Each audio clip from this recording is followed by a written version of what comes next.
नमस्कार, मैं कुलदीप कुमार राउत और आप देख रहे हैं फॉरएवर न्यूज। कहा यह जाता है जो पप्पू यादव की गिरफ्तारी के पीछे कहीं न कहीं संसद में आवाज उस लड़की का, उस बच्ची का नहीं उठा पाना, क्योंकि जिसकी मौत के पीछे अमिताभ नाम का जो पूर्व आईपीएस है, उन्होंने साफ साफ आरोप लगाया है। इसमें कहीं न कहीं मुख्यमंत्री नीतीश कुमार के बेटे का हाथ है।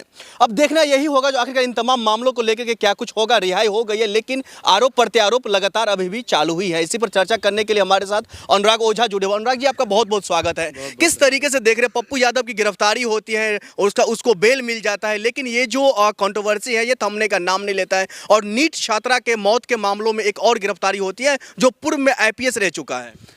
देखिए, किसी शायर ने लिखा था कि जिधर भी देखो हवस के जल्लाद बैठे हैं, संभाल कर रखना अपनी फूल जैसी बच्चियों को, क्योंकि सत्ता चलाने वाले बेऔलाद बैठे हैं। नीट छात्रा के साथ में जो हुआ पूरे देश में जग जाहिर है।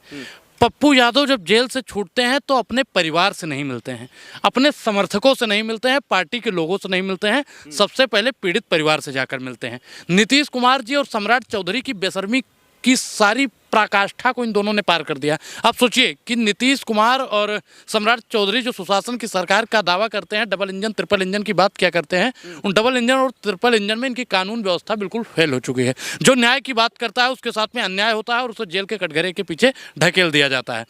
यही हाल आज देश के पूरे देश का है कि जहां जिसने महिलाओं के आवाज में उसके हित में बात की, उसे जेल के पीछे रहना पड़ा। लेकिन मुख्यमंत्री के बेटा का कोई सबूत नहीं, कोई तथ्य नहीं, लेकिन आप खुलेआम आरोप लगा रहे हैं जो इसमें इनका हाथ है। ये कहां तक जायज है? देखिए, बिल्कुल साफ सुथरी जांच पड़ताल हो जाए और पता चल जाए कि कौन कितने पानी में है और कौन कितना विजेता है। अगर नीतीश कुमार के बेटे इसमें नहीं है तो जांच पड़ताल से वहाँ की सरकार, वहाँ की प्रशासन कतरा क्यों रही है? अगर वो ईमानदार इतने ही पाक साफ हैं, इतना ही वो गुनाहों को हराम समझते हैं, अगर उन्होंने गुनाह नहीं किया है तो फिर वो कार्रवाई से क्यों डरते हैं? आप लोग तो बेगुनाह पप्पू यादव को भी कह रहे थे जब वो जेल के अंदर थे। तो देखिए, मैंने क्या कहा, जो इस सरकार में, भाजपा की सरकार में, डबल इंजन की सरकार में, केंद्र सरकार से और राज्य सरकार से जो सवाल पूछेगा, भारतीय जनता पार्टी उनके ऊपर कोई ना कोई आरोप लगा के उनको जेल के पीछे। सवाल नहीं पूछ रहा था, सवाल नहीं पूछ रहा था। अनुराग ओझा, सवाल का जवाब दीजिए, सवाल का जवाब दीजिए। पप्पू यादव सवाल नहीं पूछ रहा था। पप्पू यादव ने किसी का घर का हड़पने का काम कर रहा था। पप्पू यादव रेंट घर को हड़पने का काम कर रहा था। पीड़ित परिवार से मिलना गलत है? पीड़ित परिवार से मिलना सही है गलत? पीड़ित परिवार के साथ उनके आड़ में आप राजनीति चमकाएंगे? पीड़ित परिवार से मिलना सही है या गलत? उनके आड़ में आप राजनीति चमकाएंगे? महिला हित में है आप नहीं? अरे, महिला विरोधी नीति पत्र। किसी लड़की की मौत हो गई है और आप उसके आड़ में आप राजनीति करेंगे? बेशर्म आदमी, आप राजनीति करेंगे? महिलाओं के साथ पप्पू यादव खड़ा है ना? नरेंद्र मोदी से बोलिए उसके हित में खड़े वो भी राजनीति करें। कौन नहीं खड़ा है? सम्राट चौधरी खुलेआम समर्थन दे रहा है, नीतीश कुमार खुलेआम कह रहा है बहन बेटियों की इज्जत कर दीजिए। खुलेआम जांच भी करवा दीजिए फिर उसका। खुलेआम जांच भी करवा दीजिए।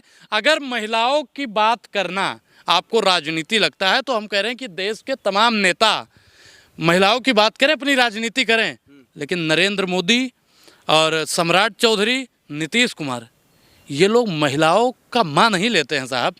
ये लोग महिलाओं का जो शोषण करता है उनको अपनी पार्टियों में पनाह देते हैं।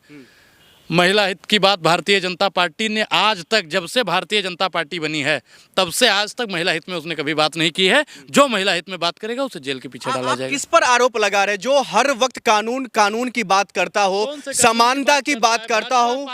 भाजपा की प्रयोगशाला में कानून पढ़ाया जाता है कि महिला हित में बात करो। कौन भाजपा का 5 नेता जो महिलाओं के साथ यौन शोषण किया, उसके बलात्कार? आप दूर मत जाइए, आप बिहार में उसको फांसी की सजा की मांग की हो। मैं कह रहा हूं कि जो भी पुरुष महिलाओं के साथ में यौन शोषण करता है, जो उसका दोषी पाया जाता है, उसको तो चौराहे पर खड़ा करके गोली मार दीजिए या फांसी दे दीजिए। लेकिन ये सरकार इस पर कानून नहीं बनाएगी, क्योंकि वो जानती है कि इनके जितने भी नेता विधायक हैं कहीं ना कहीं उन चीज़ों में संलिग्ध हैं। आप भी मानते हैं नीतीश कुमार का बेटा का हाथ है इसमें? जांच होगी तो सब दूध का दूध, पानी का पानी हो जाएगा। तो फिर जांच से पहले अमिताभ